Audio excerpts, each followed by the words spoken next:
Hello and welcome to Talent Acquisition Trends and Strategy. Today we are joined by Nancy Gray-Starkebaum. Nancy, welcome to the show. Hey, James, nice to be here. Yeah, we're really happy to have you here. And before we jump into our topics, would you mind just sharing a little bit about yourself with the audience? Sure. I'm not going to say how many years of experience that I have, but let's call it north of 20, leading recruiting teams and being in HR and doing a few other things.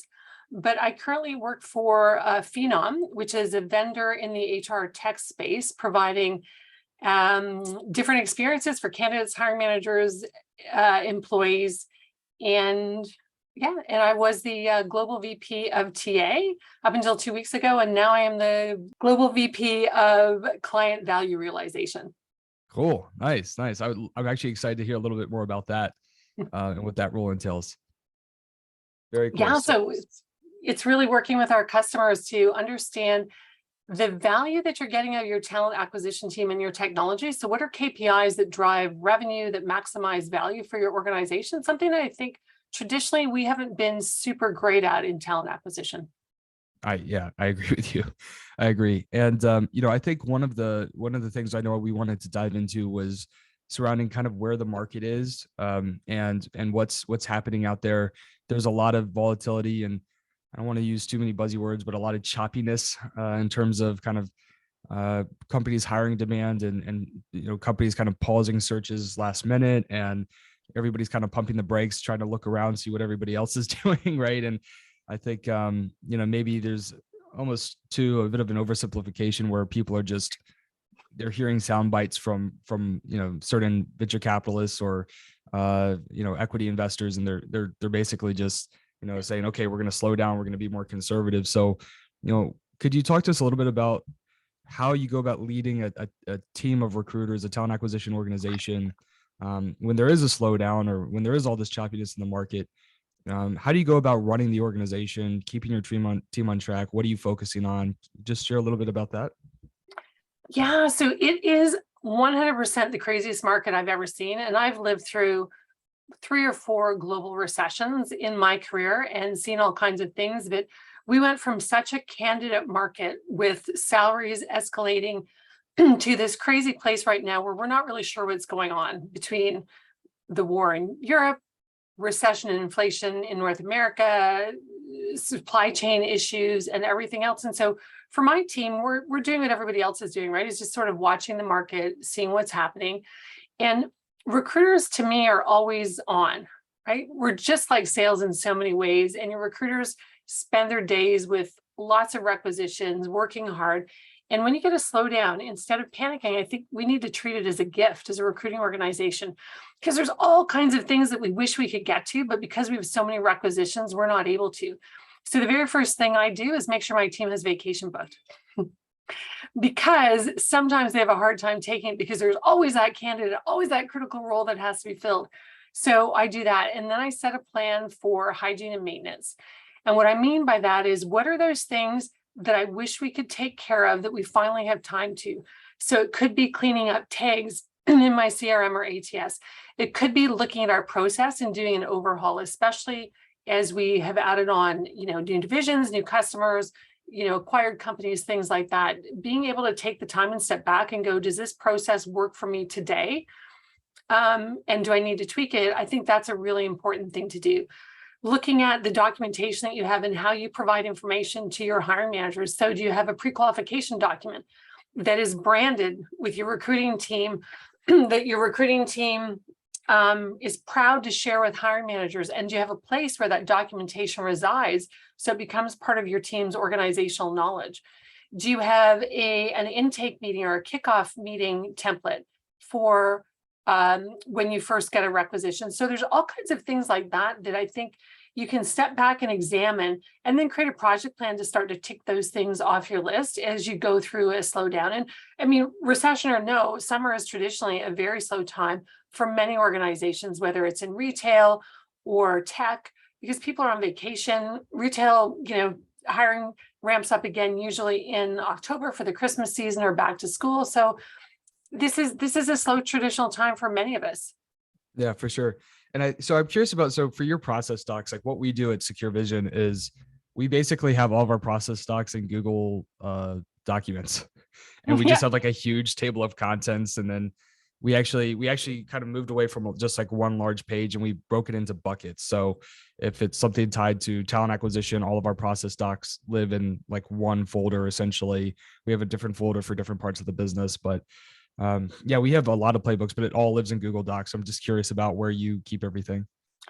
Yeah, so we had stuff set up in Confluence, but we're moving to a Google site.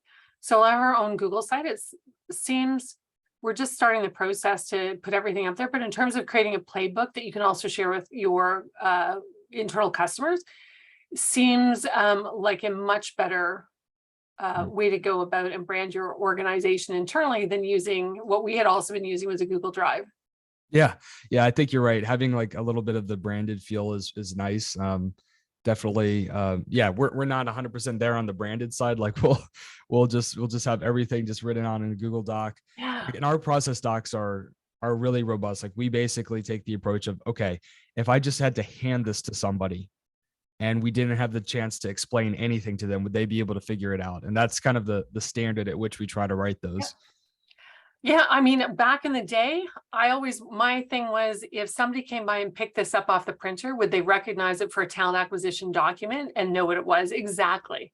I think that's really a best practice. And sometimes we're not very good at doing that stuff as an industry. So I love that you have them too. Yeah, I think well, a lot of people when you come up in recruiting, I don't think like an emphasis is really put on process at scale, right? Like that's just not what you're focused on. You're focused on developing your soft skills. You're focusing on, hitting certain activity metrics. I mean, this is in the early days, right? Yep. And I think a lot of people when they move up into leadership roles, a lot of them never really go through any training on, okay, this needs to kind of mirror in terms of the optimization needs to kind of mirror what you're going to see in revenue organizations, whether it be marketing or sales. We have to look at holistic funnels. We have to look at talent attraction. We have to look at sourcing strategies. We have to look at the entire funnel all the way down to offer process and, Yep. onboarding, even if we really want to create a frictionless experience.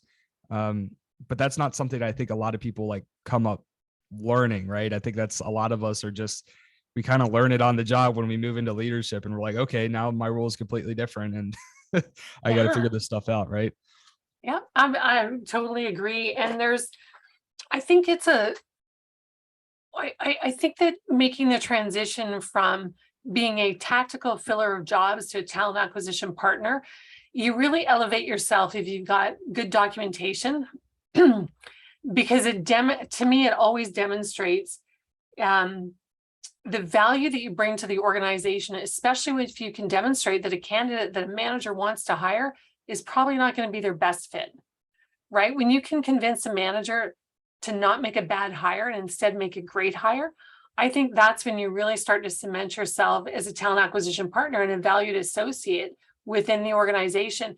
But it's really hard to do that if you don't have good documentation, if you're not able to share metrics or insights that you gather by looking, at trends and things. And you can't look at trends. You can carry them around in your head, but you can't look at trends unless you have things on paper Yeah. or in a spreadsheet or in a computer. So I would love to dive a little bit more into that topic. So in terms of preserving or ensuring a high quality of hire and helping hiring managers only let through the best fit people, I should say, right? What are the steps in the processes that you build out to ensure that? So I know you were talking about pre-qualifications. I don't know if that means like, is that part of your Yeah. intake call with the hiring managers where you're getting clear on the core things that the role needs to accomplish, or what metrics are you looking at? How do you help hiring managers make the right hire? So we do a deep dive in, when we do the first role with a hiring manager of a specific type, like, so let's say we're hiring a solution architect for one of our tech organizations. And we do a really deep dive in that kickoff meeting into what is that role looking for, who in the organization does a great job of it. Let's look at their profile and see what things are key. because sometimes managers have a hard time articulating what great looks like, but they can point to examples of it. And then if you peel away the layers of the onion, right, you can figure out, okay, this is what great looks like. It means this degree or these programming languages or this experience at, X, Y, and Z companies. So really understanding that is important. My team often brings a few profiles with them from previous roles or roles that other hiring managers have hired that are similar, to go through, do you like this or not? Within our platform, we have the ability for managers to select an ideal candidate, and then AI will match profiles against that. Whether you have that AI helping you or not, knowing what an ideal candidate profile looks like is critical. Once you have that, we then tailor a pre-qualification interview. Instead of calling it a phone screen, I just think that pre-qualification interview has more cachet in that march to be a talent acquisition partner or advisor, right? So our pre-qualification interview is really all about digging into, does this candidate match up to that ideal profile from a skills perspective and experience perspective? Once we've done that, I never want to present candidates to a hiring manager that we haven't pre-qualified, because I want to carry that burden, right? I don't want hiring managers to be spending their time going through 100 resumes, looking for candidates and telling us to interview. I think we add value when we're presenting fully vetted candidates to hiring managers and saying, okay, of these 5, of course, pick the ones that you want to interview. Right. That's, and that's a really strong parallel to sales too. It's like, that's the difference between like an MQL and an SQL, right? Like SQL meaning like sales qualified. It's gone through some kind of discovery process. The lead's gone through a discovery process, and that, okay, now I have qualified pipeline of, the slate of candidates. Yeah, I agree with you. That's how what people should be looking at is, how quickly can we develop a full slate of qualified candidates, that as a metric. Like, and I love to actually focus on, just to kind of take it to the next step, is time to fill is obviously very important, but a lot of what I try to optimize at Secure Vision and for my clients is really focusing on time to coverage. Like how quickly can we get to a full coverage, qualified pipeline of, let's say hypothetically like 4 candidates, right? And honing in on that as a metric. Yeah, I like to look at time to find. So the candidates that we hired or the candidates that we pre-qualified, how long did it take us to find them? How long were they sitting in our ATS or CRM waiting for us?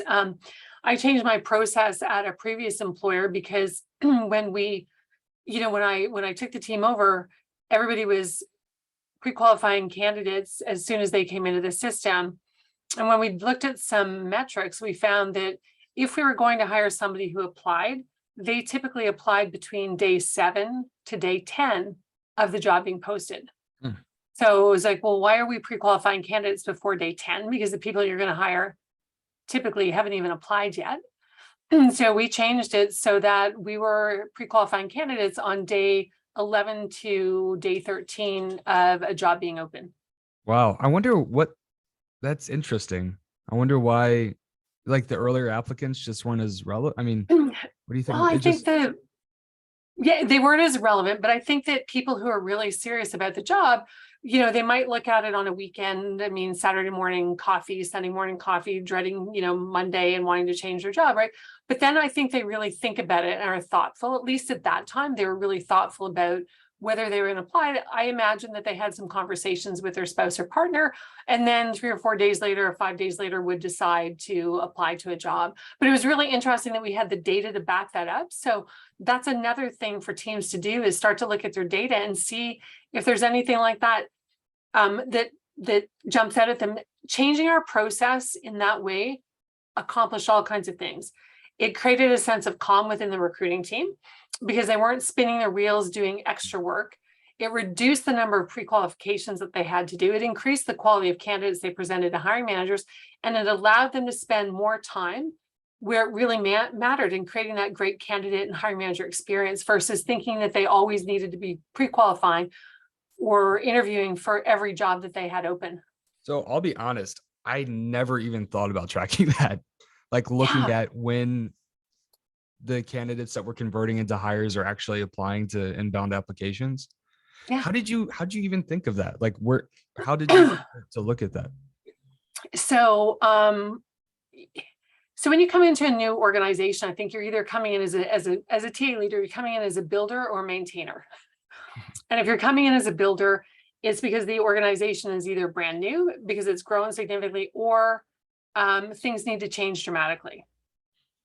So if you're coming into a situation where, for whatever reason, things need to change dramatically, you've had a lot of people leave, there's been a huge shift in the business, whatever it is, I think that you always have to look at a way to market your organization. So the process we created, and if anybody wants to use this, go ahead. I've used it in a few different organizations. It was called Own the First 14, and it's how we marketed and started a TA brand within the company.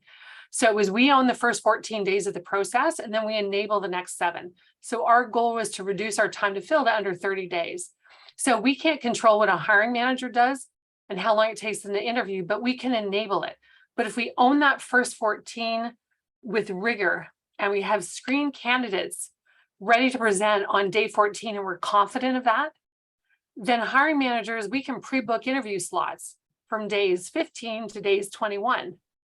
And hiring managers will relax, right? We've stopped getting phone calls. When will I have candidates? You're too slow. And all of those things that we've all had those interactions with hiring managers who are just so eager. But having a process like that really elevated the team after a couple of months. I had laminated cards that recruiters took into the kickoff meetings with hiring managers and said, this is the process. Here's what I'm going to do in the first 14 days of the search. You need to be prepared with your interview team to interview between day 15 and 21. And we accomplished that. Our time to fill went down dramatically. So even with, I guess probably this varies from department to department, and hiring managers have different preferences, but what if they need, it's like a several round interview process? I mean, is the expectation like, okay, look, if you need to have 3 or 4 interviews, fine.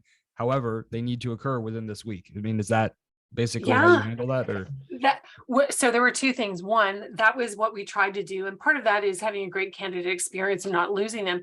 But the other thing was, if they did that, then when you report that out, that becomes the report, right? That it took them this long to interview. So throughout my career, I have had, lots of hiring managers who would be behind on projects and other things. And it would be because they couldn't get the staff because recruiting didn't deliver. So part of what I always try to do is, I don't want to say protect my team or insulate them, but make sure that we are doing everything we can to enable the business to be successful. And part of that is having a process. And if the business takes a long time to do their part, that's okay. That's their prerogative.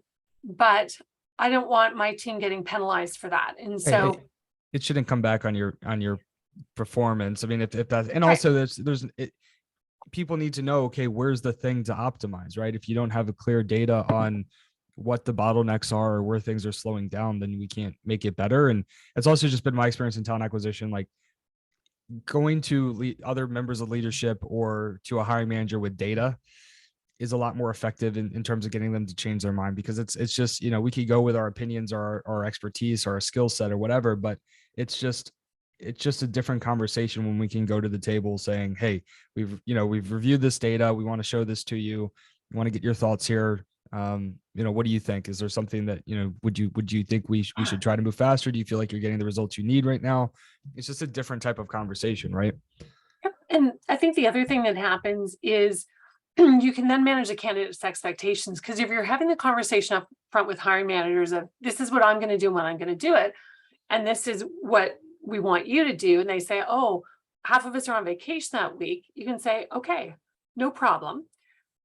Now you're managing authentically the candidate's experience, and you say, the managers, you're in front of the manager to interview, but it's going to take 2 weeks because the team's on vacation, whatever. Having that information is always better than not having it. And sometimes I think that SLAs are great, but hiring teams are often reluctant to subscribe to a particular SLA unless you lay it out for them in a thoughtful and logical manner. Right. I hear you. I'm curious to get your thoughts on what other kind of data-driven insights did you learn? So that was I think it's kind of a unique insight that you just shared with us, because again, I really hadn't thought about that before. And what's really interesting about it is that it's something that I really haven't heard before, and it seems to have been very impactful for your team. So I feel like that's really cool. So do you have any other kind of data-driven insights similar to that, where it's like you uncovered something with data and you were able to make this shift to the process that enabled quality, velocity, experience, whatever, right? Yeah. So um, one of the things that we used to do hiring for was a call center, right? And the thing about call centers is that hiring managers and call centers are very busy, right? They are walking the floor. That is very, very difficult to get interviews scheduled in a timely manner. And so when we analyzed our call center process, and that, we were losing candidates and time to fill was, quite a bit longer. And I remember going this was a new team I'd taken on. I remember going to see the recruiter who was managing the call center hiring, and in her cubicle were all these stand-up flip charts with all of this writing on it with interview slots and times and hiring managers. And I was just like, wow, this is crazy. Like, how can you be organized? And when we talked through the process and after we analyzed the data, it was taking so long because hiring managers were so busy during the day, and she was trying to schedule interviews between 8 and 5. So when we looked at that, I went and talked to the leadership and I said, here's my proposal, because you are hurting for people and it's hurting our business. Could your staff, or would they be willing to interview at night? So if I could bring 30 to 50 candidates in for interviews from 6 o'clock to 9 o'clock at night, and we were able to process them all through all of the interviews, and at 9 o'clock start a debrief so that we could get offers out the next morning, would that work for you? And they were like, oh, that will never work. That'll never happen. We'd be up for it, but you'll never be able to get all those candidates. I said, well, I feel like I can. So that was a process that we put in place, and we had to do things because it was in Canada. They had to, some of the roles were bilingual, so they had to pass a French test. So we organized these interview nights. There was a benefits presentation, bilingual candidates did the French test. They went through a first round interview, a second round interview, and a final interview.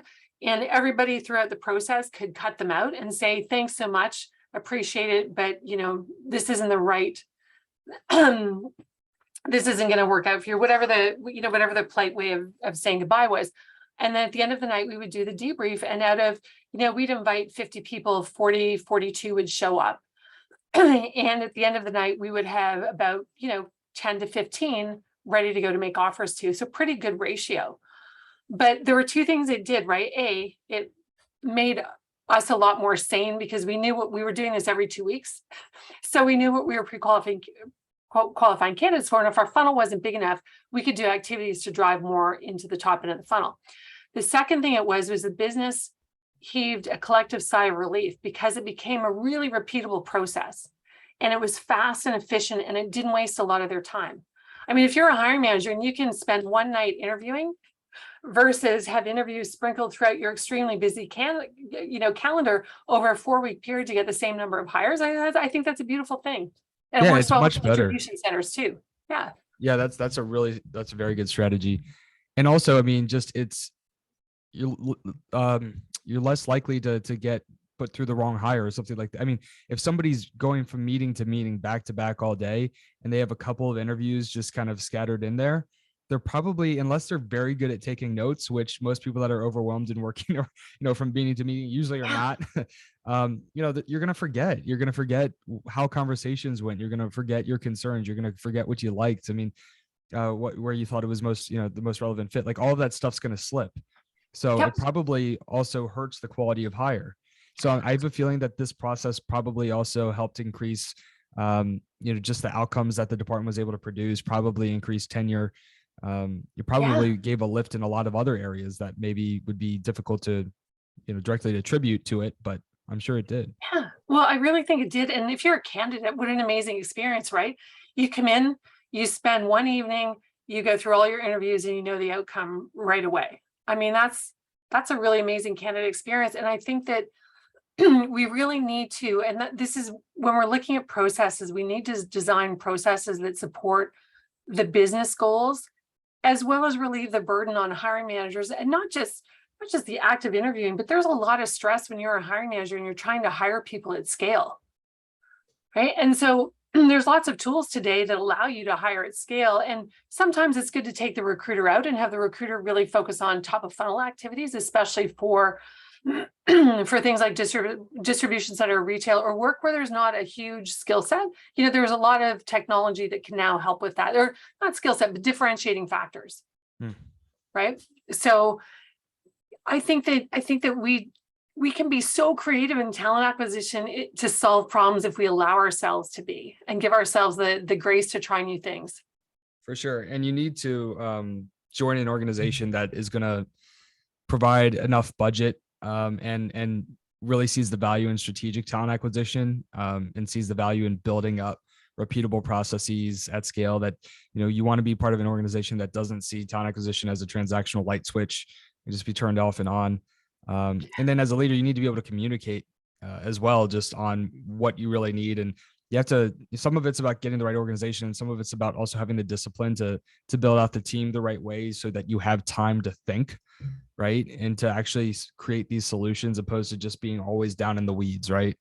Yeah. Which I think a lot of talent departments, it's a combination of maybe some of it's like lack of leadership training or just progressing into talent leadership roles. But a lot of it, I think, has to do with a lot of companies just maybe aren't, the talent acquisition teams just aren't as big as they really need to be.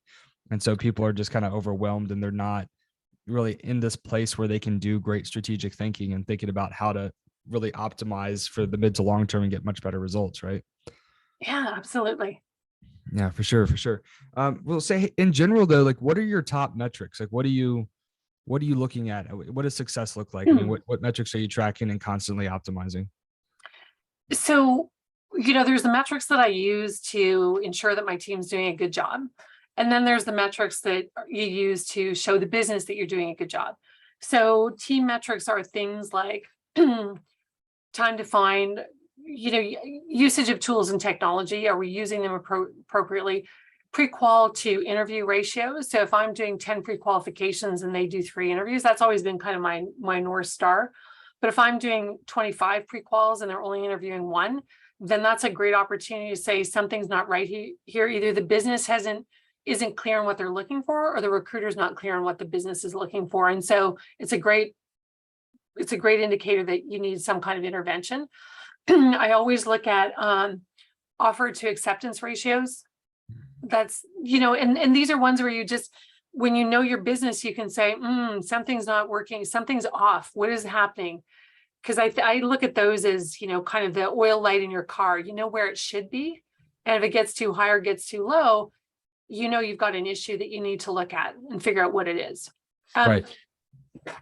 Other things I look at are responses to campaigns, right? And talent nurturing, pipelining of talent. I think that a recruiter who can go to the business and present to an organization and say, this is what your talent pipeline looks like. This is where the people exist, live, the degrees they have, the companies they've worked for, their degree of engagement with our organization.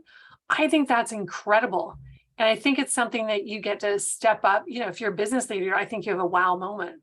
So, and this is a little bit off of what you asked me, but I think making sure recruiters have the opportunity to live in that hero moment is a really important one. And that gets into things that I think that are important for the business. But for the business, to me, it's that ultimate output metric. Did I get the right person in the right seat at the right time? So, I sometimes ask that all requisitions be opened, but not posted.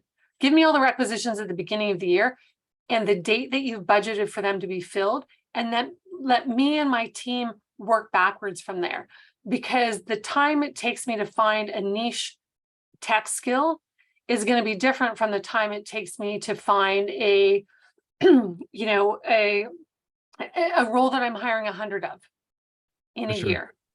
So I think that's sometimes where we do a disservice to talent acquisition leaders, is we don't give them the macro picture at the beginning of the year and allow them to plan. Because I think we should think of ourselves more like supply chain, right? We have to really plan for uptime, downtime, on-time delivery, and quality. Yeah, that's a really smart analogy. I think there are a lot of similarities to supply chain.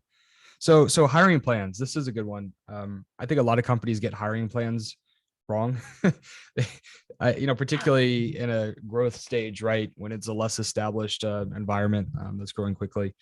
But I would be curious, like, how do you make your hiring plan for the year as accurate as possible? One of the biggest mistakes that I see, again, this is more so on the growth stage side, but a lot of companies make is they just have unrealistic expectations with time to fill. And so basically they build out a whole hiring plan and time to fill is like 2 or 3 weeks under what it should be. And so they're, 8 to 12 weeks into the year and their whole plan is already all messed up. Yeah. So, I mean, what are some of the common mistakes you see, and what checks and balances do you put in place, and how do you develop the hiring plans to where they don't become obsolete a Right, few right. months in? Well, and you know what, things are going to change. Right. That's Everything, true too. you just have to account for things are going to change, but there will be some things that will stay the same, barring an unforeseen economic event. So I think each business has a rhythm to their hiring and to their growth.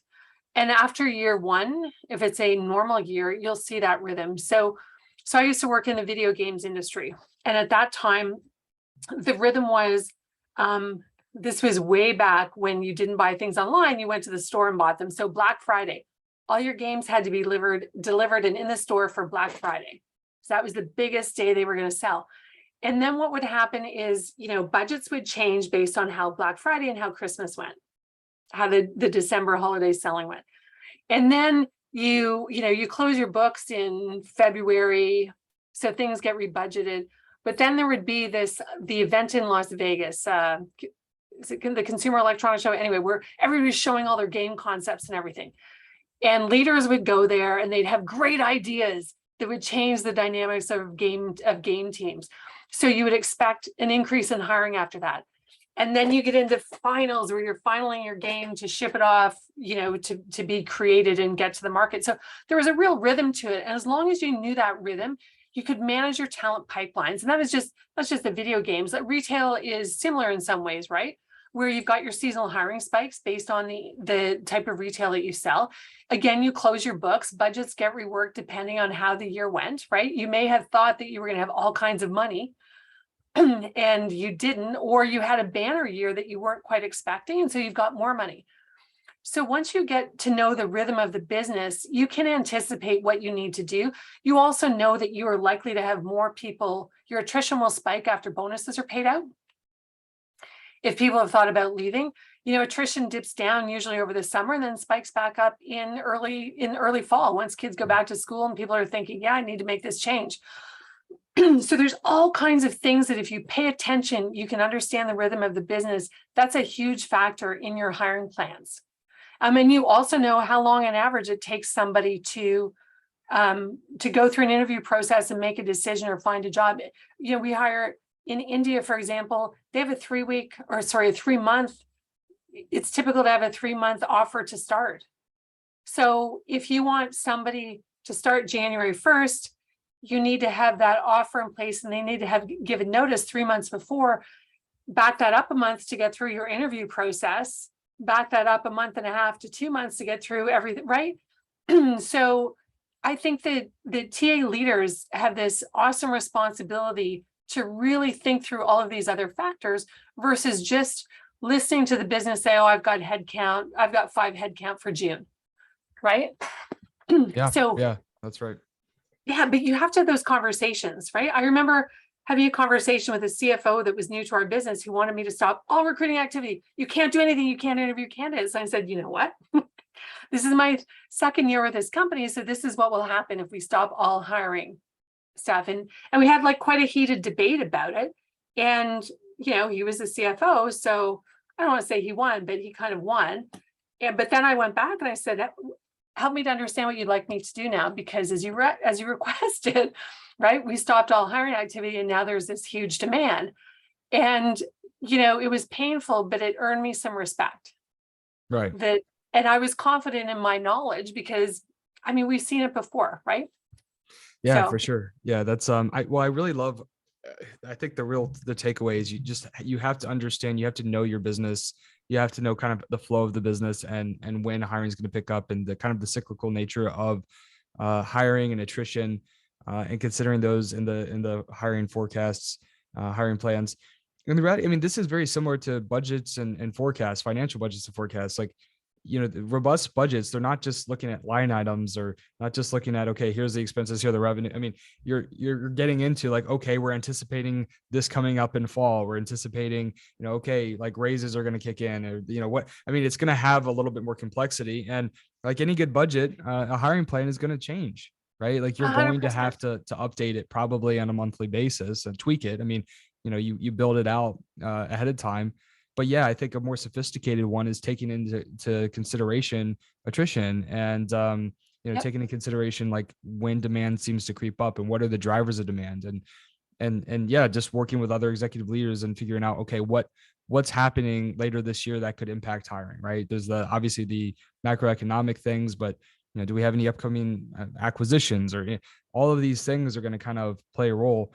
I am curious to get your thoughts, like curious to get your thoughts on,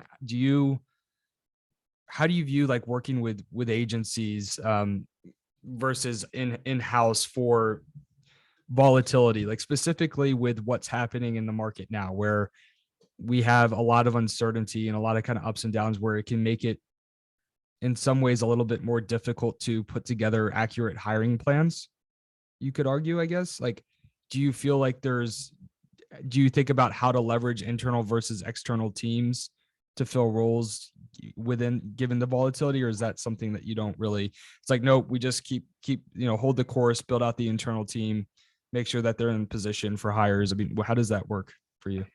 So I lean heavily to the internal team because I think that it's really important that you're able to articulate and sell your own brand. But I think from time to time, you do need to augment it with support that will be external. So you need to figure out what that support is. And it could be 4-month contracts. It could be sending some hires to an agency. What I would say though is if you are using an agency, use an agency, spend the time to prep them, get them the material that they need to be successful, and don't waste their time. I mean, I hate to see, somebody give 6 agencies the same role or roles, because, the pie is only so big and everybody wants a piece of it. So put your, they're spending their time doing work for you. So make sure they get some reward for that. Give them roles that are real and set them up for success. But so it's like, it sounds like it's like, ideally, I mean, I think at scale, it's like you want to have a robust internal program.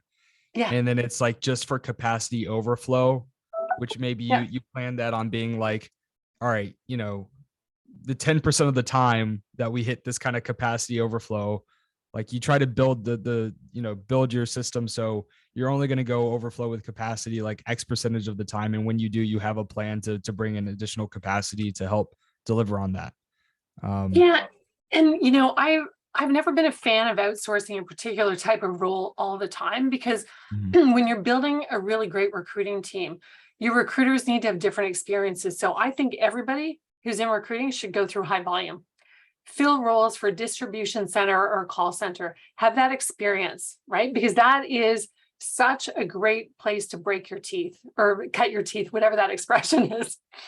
I think that you need a stint in executive recruiting as you're more senior, because that is a high pressure role where you have to be perfect, Right. right? I mean, that's the role where you really truly have to be perfect. I think you need to try out tech, because tech hiring has its own unique challenges. And tech recruiting is a very specialized skill, but it will make you a better recruiter if you spend some time in tech recruiting. And I think then, your corporate roles are where you learn a lot about the business, interfacing or interacting with your finance teams, your HR teams, your marketing teams.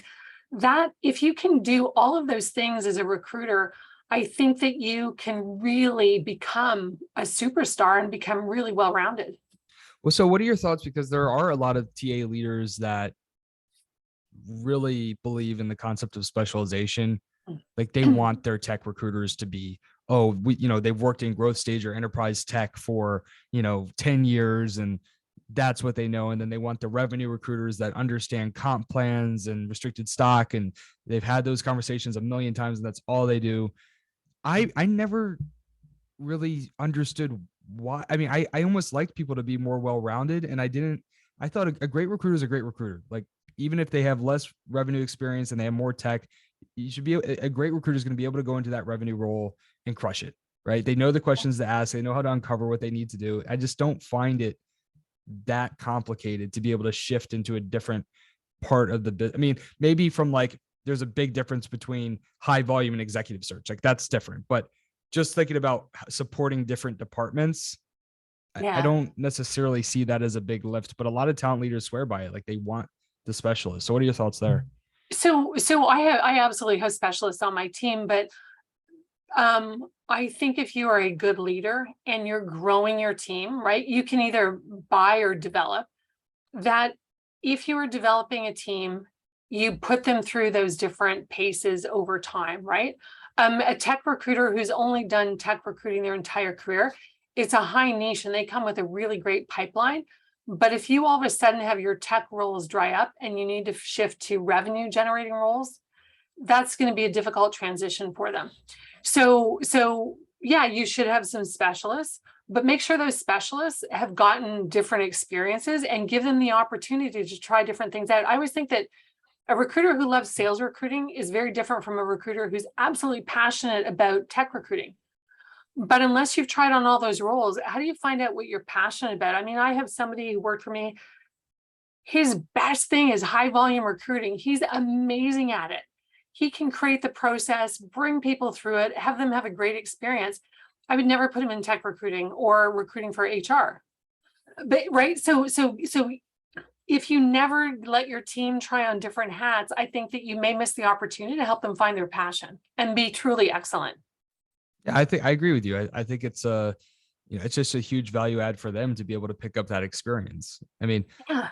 I've always liked the concept of like strong generalist people that have experience, revenue, tech, G&A across the board. We don't do that much high volume, but I like the idea of my team being very well rounded, personally. But then I have clients that, I mean, just so you know, what our company does is basically companies borrow recruiters from us. So we do RPO stuff, but Yeah. some of our clients, particularly like later growth stage enterprise, they really want the specialists. And sometimes I'm like, look, the person I want to recommend is somebody who has, close to 10 years of experience, has done revenue and tech. No, they don't only do tech, but I think that they would just be a great culture fit. I think that they can bring the level of, expertise and communication needed to communicate with your, different hiring team. And so it's just interesting to see kind of like some companies, they're going to value more on the specific, like, hey, they've done this type of search a million times. Others are going to value more the communication. Some prefer the well-rounded aspect so they can pivot and shift people into different roles. So I guess you want a little bit of everything, right? You want some specialists, you want some strong generalists. It's about having a good mix too, right? It's about having a good mix. And to be clear, like today, if you are recruiting for security and compliance in the tech space, understanding and being able to decipher all of the technologies, all of the regulations, globally for those roles, that's hard to come by. And so if you have somebody who finds that amazing and passionate, I would definitely keep them in that role. The same thing if you're hiring designers or artists, right? Being able to understand the nuances of a portfolio, if you're not an artist yourself, but you're a recruiter, that's a skill that takes some time to develop. But, again, not everybody's going to like doing that. Not everybody's going to get jazzed by it. So I'm all about get to know your team and what makes them tick and what they love. And don't have them do stuff that they don't really care about. Have them do what they're most interested in and then help them be great at it. But you got to have some utility players and you have to be able to have confidence that your recruiters are skilled enough that you can move them around as the organization requires. But you also have to develop them and help them be great at their job. For sure. And one thing that I've just learned throughout the years too, it's when somebody's passionate and doing what they love or what they like doing the most, they're probably going to be better at that. Like they're like, it's everybody's best in everybody's best interest to put, people and align them with what they're best at and just try to empower them to do so. So I couldn't agree more. But anyways, I'm having a great time talking with you. We are coming up on time here. So I did want to just say, thank you so much for coming on today. It's been a blast speaking with you. You've shared a lot of very good insight and we've covered a few topics that we actually haven't covered before on the show. So I just wanted to say thank you for contributing and coming on today. Great, James. This was a ton of fun for me. I love having these conversations. So enjoy the heat wave and have a great rest of your day. You too. You too. And we'd love to have you back on. And actually, real quick, before we jump off, if people want to follow you online, what's the best way that they can do so? I'm really not that exciting online, but they're welcome to follow me or connect with me on LinkedIn. My Nancy Gray-Starkebaum. I'm the only one in the world with that name. I'm quite confident of it, so it should be easy to find. All right. That's good to hear. And for everybody tuning in, thank you for joining us, and we'll see you next time. Take care.